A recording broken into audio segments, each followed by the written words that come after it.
ადამიანის ადრე თუ გვიან გააგდე წავიდა თავისი წავიდა ადრე თუ გვიან იქნება საქართველოში. ეს ორი ადამიანი იქნება საქართველოში, მაგრამ პოლიტიკა უნდა იწარმოებოდეს ისე, რომ თავზე გასული არ იყოს არც ერთი.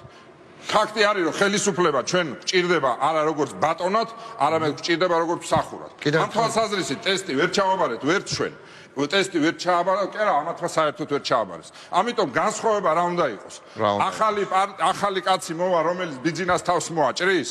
დავიწყებთ იგივეს, სასამართლო ჯერ არ აქვს, არაფერი არ აქვს. ანუ სისტემაა საჭირო. ფაქტი არის, თვითონ ბიძინა რასიზმს. ბიძინა პირველად გაიქცევა. გაიქცევა, მაგრამ დიდი ხანი არ იქნება ეგ. ბუნებრივია ის. მე უკან დაბრუნდება, ეგრე ფიქრო? ბუნებრივია, დაბრუნდება. აბა იქიდან 200 მილიონით დაგიწყო ქვეყნის არევა საერთოდ უბედურებაში მოყვება. ამიტომ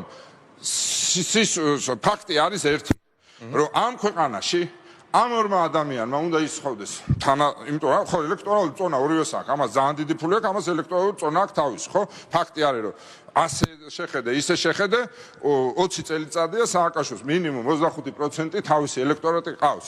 ავარდან ხელისუფლები ძალიან ბევრია, ოღონდ. ძალიან დიდია თქმა. ოღონდ არ არის საკმარის ხელისუფლებაში მოსასწრაფი. ეგ არ მithkoms, მაგრამ ძალიან ბევრია. კომპონენტი რა? ძალიან ბევრია, ხო, ძალიან ბევრია. ნებისმიერ შეუძლია მოცელოს, მაგრამ გამარჯვებისთვის ალკე აღებული საკმარისი არ არის. ეს იყო ის ასთა სხვადასხვაობა ერთიან მაჟორიტაზე. ჩემი აზრით ოპოზიციის ფლანგზე მთავარი შეცდომა იმაში, რა ქვია, 2020 წლის იყო ის, რომ ჩვენ ვერ შევძელით ერთიანი მაჟორიტარის დაყენება.